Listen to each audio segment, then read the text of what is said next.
Hello बच्चों, क्या हाल चाल आपका। मैं एक बार फिर से आपके लिए वीडियो लेके आया हूँ और इसमें जो है हम जो हमारा प्रीवियस वीडियो है उसको हम आगे बढ़ाएंगे। प्रीवियस वीडियो में जो हमने फर्स्ट यूनिट जो है इलेक्ट्रोस्टैटिक्स, उसमें जो पहला जो टॉपिक था आपका चार्ज, इलेक्ट्रिक चार्ज, उसके बारे में हमने स्टडी की थी। इलेक्ट्रिक चार्ज में हमने उसकी यूनिट वगैरह, डिफरेंट टाइप्स की यूनिट वगैरह ये सब स्टडी की थी। आज हम उसकी कुछ प्रॉपर्टीज़ के बारे में बात करेंगे, चार्ज की क्या क्या प्रॉपर्टीज़ होती है ना। तो जो चार्ज होता है, प्रॉपर्टीज ऑफ इलेक्ट्रिक चार्ज। तो बच्चों प्रॉपर्टीज ऑफ इलेक्ट्रिक चार्ज में सबसे पहला जो नाम आता है वो आता है conservation of charge. Conservation of charge, ठीक है, इसकी हम बात करने वाले हैं आज। सेकंड जो होता है वो होता है आपका quantization of charge. Quantization of charge. और जो थर्ड इसकी प्रॉपर्टी होती है वो होती है एडिटिविटी ऑफ चार्ज।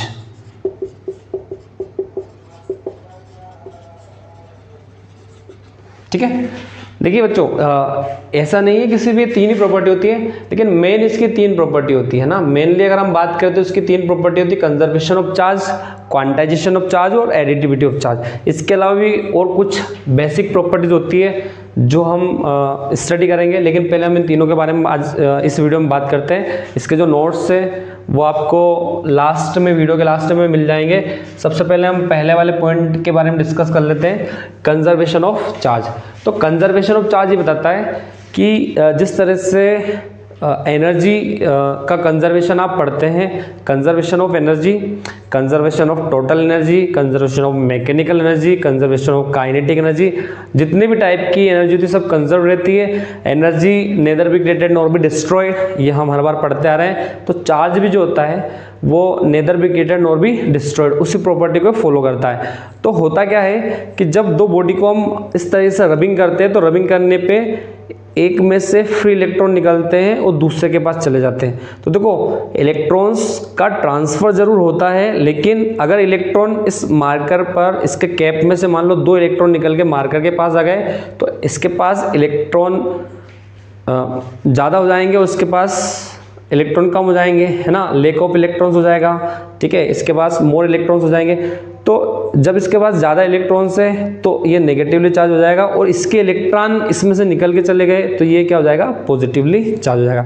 तो चार्ज सिर्फ एक बॉडी से दूसरी बॉडी पर ट्रांसफर होता है, इसको हम ना तो कंजर्व कर सकते हैं, ना ही इसको, सॉरी, कंजर्व तो हम इसको कर सकते हैं लेकिन हम इसको डिस्ट्रॉय नहीं कर सकते और इसको क्रिएट भी नहीं कर सकते। ठीक है, तो इसमें मैं आपको एक एग्जांपल बता देता हूँ। जैसे पेयर प्रोडक्शन अगर आप पढ़ोगे, पेयर प्रोडक्शन, तो पेयर प्रोडक्शन की जब हम बात करते हैं, जो गामा रे होती है ना, तो गामा रे जो होती है ये इसमें जो चार्ज होता है वो जीरो चार्ज होता है। कितना चार्ज होता है इसके ऊपर, जीरो चार्ज होता है। ठीक है, गामा रे के पास क्या चार्ज होता है, जीरो चार्ज होता है। तो आप गामा को गामा रे भी बोल सकते हो और गामा पार्टिकल भी बोल सकते हो ना, दोनों तरह के बिहेव ये जो है वो दर्शाता है। ठीक है, तो इसको आप रे भी बोल सकते हो, पार्टिकल भी बोल सकते हो। तो गामा रे या गामा पार्टिकल जो होता है उसके पास चार्ज क्या होता है, जीरो होता है। लेकिन जब ये स्प्लिट होता है तो ये दो पार्टिकल्स में डिवाइड हो जाता है। एक पार्टिकल हो जाता है इसका E minus plus E plus, इसको हम बोलेंगे इलेक्ट्रॉन और इसको बोल देते हैं हम पॉजिट्रॉन। ठीक है, इलेक्ट्रॉन और पॉजिट्रॉन। इसके पास एनर्जी कितनी होती है, तो इसकी एनर्जी की अगर हम बात करें तो 1.02 मेगा इलेक्ट्रॉन वोल्ट होती है। ठीक है, मेगा का मतलब आप समझते हो 10⁻+6। ठीक है, इलेक्ट्रॉन वोल्ट भी आप जानते हो, तो मैं अभी यहाँ पे डिस्कस नहीं करूँगा मेगा इलेक्ट्रॉन वोल्ट को, पर मैं एक बार शॉर्ट में बता देता हूँ। मेगा मतलब होता है 10⁻6, इलेक्ट्रॉन वोल्ट होता है 1.6 × 10⁻19 जूल के इक्वली होता है। ठीक है, तो ये इसकी वैल्यू होती है, इसको हम कैंसिल आउट कर सकते हैं, तो 10⁻13 इसका आंसर बचता है। ठीक है, तो हम इसको जो है किसी और वीडियो में इसको पूरा डिटेल में समझेंगे। बाकी आप एनर्जी याद रखिए कि जो गामा पार्टिकल होती है इसके पास एनर्जी कितनी होती है, 1.02 मेगा इलेक्ट्रॉन वोल्ट।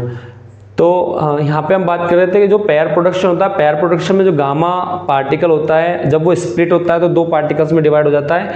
एक पार्टिकल होता है इलेक्ट्रॉन और उसका एंटी पार्टिकल होता है जिसको हम क्या बोलते हैं, पॉजिट्रॉन। तो यहाँ पे ये कंजर्वेशन ऑफ चार्ज को डिनोट कर रहा है, ठीक है। सेकंड हम बात करते हैं यहाँ पे क्वांटाइजेशन ऑफ चार्ज, ठीक है। सेकंड हम बात करने वाले हैं यहाँ पे क्वांटाइजेशन ऑफ चार्ज, ठीक है। ये एक आपका बहुत इंपॉर्टेंट टॉपिक है, क्वांटाइजेशन ऑफ चार्ज।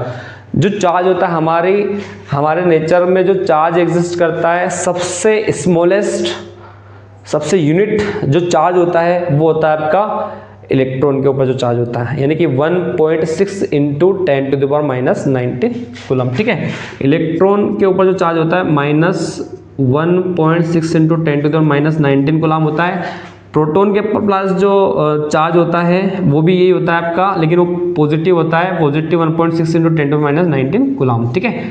इसको हम बोलते हैं स्मॉलेस्ट चार्ज इन यूनिवर्स, ठीक है। अभी तक देखिए, इसके अलावा भी कुछ, ये क्या होता है कि ये इंडिपेंडेंट चार्ज होता है, ठीक है। ये चार्ज होता है इंडिपेंडेंट होता है, स्मॉलेस्ट चार्ज होता है, इसलिए इसको हम स्मॉलेस्ट मानते हैं। बाकी इसके अलावा भी कुछ चार्ज और होते हैं, जैसे हम उसको क्वार्क बोलते हैं, ठीक है। Up quark, down quark. Up quark जो होता है आपका, अप क्वार्क जो होता है उसको हम +2/3 इलेक्ट्रॉन के बराबर होता है। जो डाउन क्वार्क होता है वो आपका होता है -e/3 के बराबर, ठीक है। कुछ इस तरह की वैल्यू होती है उसकी। तो ये जो होते हैं ये इंडिपेंडेंटली जो होते हैं एग्जिस्ट नहीं करते, इसलिए सबसे स्मॉलेस्ट चार्ज माना जाता है इलेक्ट्रॉन का। किसका माना जाता है? इलेक्ट्रॉन का, ठीक है। तो ये जो आपका क्वांटाइजेशन ऑफ चार्ज ये बताता है कि किसी भी नेचर में किसी भी बॉडी पर जो चार्ज होता है वो स्मॉलेस्ट चार्ज का इंटीग्रल मल्टीपल होता है। क्या होता है? Integral multiple, where n equals to n is integer. किस टाइप का इंटीजर है ये? तो ये पॉजिटिव और नेगेटिव इंटीजर है। कैसा? पॉजिटिव और नेगेटिव। तो इसकी वैल्यू क्या हो सकती है? तो इसकी +-1 +-2 +-3 डैश इनफाइनाइट तक हम इसको ले सकते हैं ना। इंटीजर कैसा है? तो ये इंटीजर है पॉजिटिव और नेगेटिव, ठीक है। ई क्या है? ई तो क्या है? चार्ज ऑफ एन इलेक्ट्रॉन, ठीक है, 1.6 इंटू 10⁻⁹ और क्यू क्या हो जाता है? Charge on body. किसी बॉडी का चार्ज आपको लोगों को फाइंड करना है ना, किसी बॉडी का अगर चार्ज फाइंड करना है तो आपको इस फॉर्मूले से ही उस फाइंड करना है। ये आपके लिए मोस्ट इंपोर्टेंट फॉर्मूला जाता है, Q equals to n e, where n is integer, ठीक है, प्लस माइनस पॉजिटिव और नेगेटिव इंटीजर हो जाएगा आपका। ई जो होता है स्मॉलेस्ट चार्ज होता है 1.6 इंटू 10⁻⁻19 इसकी वैल्यू होती है, ठीक। अब मैं इसके कुछ क्वेश्चंस आपको करवा देता हूँ। देखो बच्चों, इस फॉर्मूले पे बेस्ड, यानी कि क्वांटाइजेशन ऑफ चार्ज पे बेस्ड, मैंने आपको यहाँ पे 3 न्यूमेरिकल्स मैंने लिख रखे हैं, ठीक। अब इनके सॉल्यूशन 1 बाय 1 हम देखते हैं, ठीक है।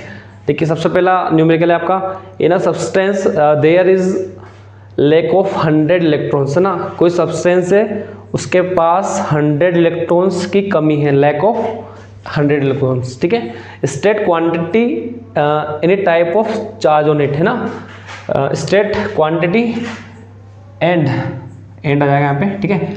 उसकी क्वांटिटी बतानी है आपको, कितना उसके ऊपर चार्ज है, और टाइप ऑफ चार्ज, किस टाइप का वो चार्ज है, ठीक है। मतलब उसकी आपको पोलैरिटी बतानी, नेगेटिव है कि पॉजिटिव है, ठीक। तो क्वेश्चन जब हम सोल्व करेंगे तो आपको सबसे पहले गिवन वैल्यूज लिखनी पड़ेगी। गिवन क्या है? तो आपके पास इलेक्ट्रॉन्स है ना, तो नंबर ऑफ इलेक्ट्रॉन्स यानी कि एन की वैल्यू है आपके पास 100, ओके।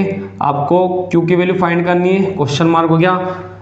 अब देखो एक वैल्यू गिवन है, दूसरी निकालनी है, तो आपको ऐसा फॉर्मूला लगाना जिसमें एक वैल्यू आपको पहले से पता हो, ठीक है। तो जो कांस्टेंट होता है, तो ई की वैल्यू क्या होती है? कांस्टेंट। ई की वैल्यू क्या होती है? ई की वैल्यू फिक्स्ड है 1.6 इंटू 10⁻⁹ कूलम, ओके।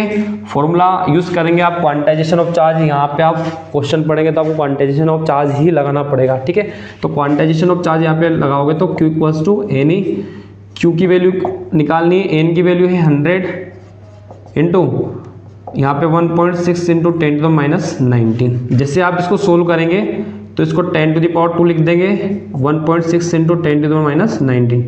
देखो बेस इक्वल है तो पावर ऐड हो जाएगी, Q इक्वल्स टू 1.6 अपनी जगह रहेगा, ये हो जाएगा 10⁻² प्लस -19, तो प्लस माइनस -19, तो आपका आंसर आ जाएगा Q equals to 1.6 into 10⁻⁻17 coulomb. ठीक है, तो ये पहले वाले क्वेश्चंस का आंसर आपको इजीली आ जाएगा। इस टाइप से आपको क्वेश्चन को सोल्व करना है। ये तो होगा आपका स्टेट क्वांटिटी आ गई आपकी। अब बताना आपको टाइप ऑफ चार्ज, किस टाइप का ये, तो पोलैरिटी बतानी है। देखो इन्होंने पहले दे दिया लैक ऑफ 100 इलेक्ट्रॉन, जब उन्होंने लैक ऑफ 100 इलेक्ट्रॉन्स की जब कमी है तो इसका मतलब चार्ज किस हो जाएगा, पॉजिटिव चार्ज। ठीक है, तो यहाँ पे जो चार्ज हो जाएगा वो हो जाएगा पॉजिटिवली चार्ज। ठीक है, positive charge. Okay, question number 2 देखते हैं, ध्यान से देखिए। Can a substance have charge of 6 into 10⁻18 coulomb. देखिए क्वांटाइजेशन ऑफ चार्ज ये बताता है कि किसी भी सब्सटेंस में जितना भी चार्ज होता है वो इलेक्ट्रॉन का इंटीग्रल मल्टीपल होता है। यानी किसी भी सब्सटेंस पे 1 इलेक्ट्रॉन चार्ज हो सकता है, 2 इलेक्ट्रॉन हो सकते हैं, 3, 5, 10, 15, 20, कभी भी 1/2, 3/2, 5/4 इस टाइप से चार्ज नहीं हो सकता। ठीक है, और पॉइंट में भी हो सकता है 1.52 चार्ज। ठीक है, ऐसा नहीं होता है, इलेक्ट्रॉन का मल्टीपल ही होता है। ठीक, इलेक्ट्रॉन का क्या होता है, मल्टीपल। तो इसका सॉल्यूशन हम यहाँ पे देखते हैं। देखिए इसमें गिवन क्या है, ये चार्ज कॉलम में दे रखा है, यूनिट दे रखी है कॉलम, इसका मतलब ये चार्ज आपको गिवन है Q इक्वल्स टू आपको 6 इंटू 10⁻⁻18 दे रखा है। क्या ना सब्सटेंस से चार्ज, ये चार्ज हो सकता है क्या, तो यानी कि आपको n की वैल्यू फाइंड करनी है। अगर n की वैल्यू आपकी 1, 2, 3, 4, 5 डैश अगर आ जाए तो इसका मतलब ये चार्ज हो सकता है, और अगर पॉइंट में आए तो फिर वो चार्ज नहीं, वो फिर एग्जिस्ट करता ही नहीं। ठीक है, तो E की वैल्यू क्या होती है, तो E की वैल्यू फिक्स होती है। ठीक, चलो फॉर्मूला अप्लाई कर देते हैं। Q equals to NE, n निकालना है, n को सब्जेक्ट बना लो, Q by E। n equals to Q की वैल्यू क्या है, तो ये 6 इंटू 10⁻18, E की वैल्यू 1.6 इंटू 10⁻⁻19। ठीक है, -18 से -19 कैंसिल हो जाएगा, पॉइंट हटाएंगे 60 हो जाएगा यहाँ पे, तो 60 डिवाइड बाई 16 इंटू 10⁻⁻1, 10⁻⁻1 ऊपर जाएगा तो इस 600 डिवाइड बाई 16 डिवाइड कर दो, 16 की टेबल आप बोलोगे तो ये आ जाएगा आपका 37.5। देखिए चार्ज एग्जिस्ट करता ही नहीं है। ठीक है, इस टाइप का चार्ज एग्जिस्ट नहीं करता है। n की वैल्यू 1, 2, 3, 4, 5, 10, 100, 150, 160, 172 इस टाइप से आनी चाहिए। पॉइंट में आंसर आए, यानी कि ये वाला क्वेश्चन जो है कि can a substance have charge of 6 into 10⁻18 coulomb, तो ये सब किसी भी सब्सटेंस पे ये वाला जो चार्ज है वो एग्जिस्ट नहीं करता है। ये वाला आंसर जो आपका गलत है। ठीक है, तो आपको बस ये n की वैल्यू यहाँ पे फाइंड करना था। ठीक है, ये इंपॉर्टेंट क्वेश्चन है, इसको आप ध्यान से याद रखना बहुत अच्छे तरीके से। ये ऑब्जेक्टिव में आपसे पूछा था, ऑब्जेक्टिव पूछा था how many electrons make up 1 coulomb of charge. कितने इलेक्ट्रॉन मिलकर 1 कूलम चार्ज बनाते हैं ना, कितने इलेक्ट्रॉन्स मिलकर 1 कूलम चार्ज बनाएंगे। How many electrons make up 1 coulomb of charge. ठीक, तो आंसर जनरली इसका हो जाता है 6.25 इंटू 10⁻18।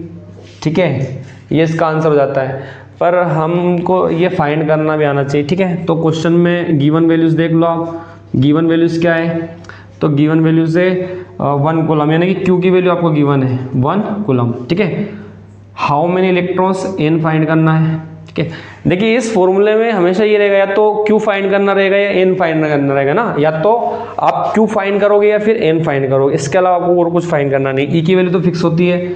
मैंने हर क्वेश्चन में, देखो आपको भी ये करना, हर क्वेश्चन में आपको E की वैल्यू रखना है 1.6 into 10⁻⁻19 coulomb. Okay, n find करना है तो Q इक्वल्स होता है n ही, n को सब्जेक्ट बना ले Q बाई E।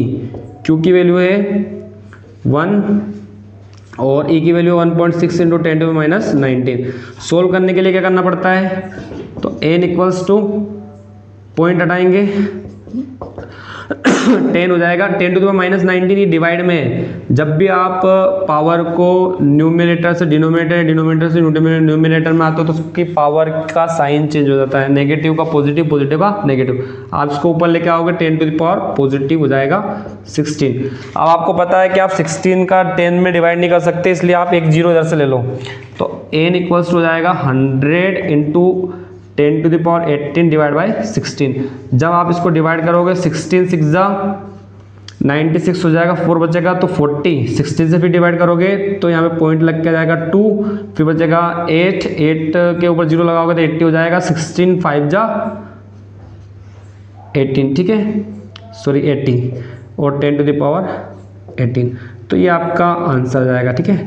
तो एक कूलम चार्ज में कितने इलेक्ट्रॉन होते हैं, तो एक कूलम चार्ज में जो होते हैं वो 6.25 इंटू 10⁻18 इलेक्ट्रॉन्स होते हैं, ठीक है। तो ये आपका क्वांटाइजेशन ऑफ चार्ज का पूरा कॉन्सेप्ट यहाँ पे मैं आशा करता हूँ क्लियर हो गया होगा। अब लास्ट आपका बचा है एडिटिविटी ऑफ चार्ज, है ना, इसको हम रफ कर लेते हैं। एडिटिविटी ऑफ चार्ज की हम बात करते हैं। The total electric charge on an object is equal to the algebraic sum of all the electric charge distributed on different parts of the body or object। किसी भी बॉडी पर जो total charge होता है, जो चार्ज जो होता है वो आपकी स्केलर क्वांटिटी होती है। स्केलर क्वांटिटी को हम डायरेक्टली क्या कर देते हैं, ऐड कर देते हैं। तो जो टोटल चार्ज किसी भी बॉडी पर, किसी भी ऑब्जेक्ट पर जो टोटल चार्ज होता है वो उसके उस बॉडी के डिफरेंट चार्जेस के एल्जेब्रिक सम के इक्वल होता है ना, मतलब आप जितना भी चार्ज हो बॉडी पर उस सबको आप ऐड कर दीजिए तो एल्जेब्रिक सम निकल जाएगा आपका, ठीक।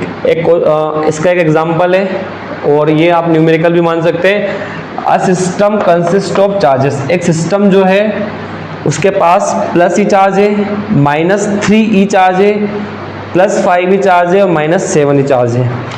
What will be the total charge of the system? उस पूरे सिस्टम पर कितना चार्ज होगा, ठीक है ना। पूरे बॉडी पर ये अलग अलग डिफरेंट चार्जेस हैं, कुछ पॉजिटिव है कुछ नेगेटिव है। तो आपको जब आप इसको सोल्व करोगे तो आप एडिटिविटी का यहाँ पे यूज करोगे ना, किसका यूज करोगे, additivity of charge. Additivity of charge क्या बताती है, टोटल चार्ज, या हम इसको बोल देंगे net charge on body equals to, यानी कि q net equals to formula जाएगा Q1 plus Q2 plus Q3 plus Q4 plus dash Qn।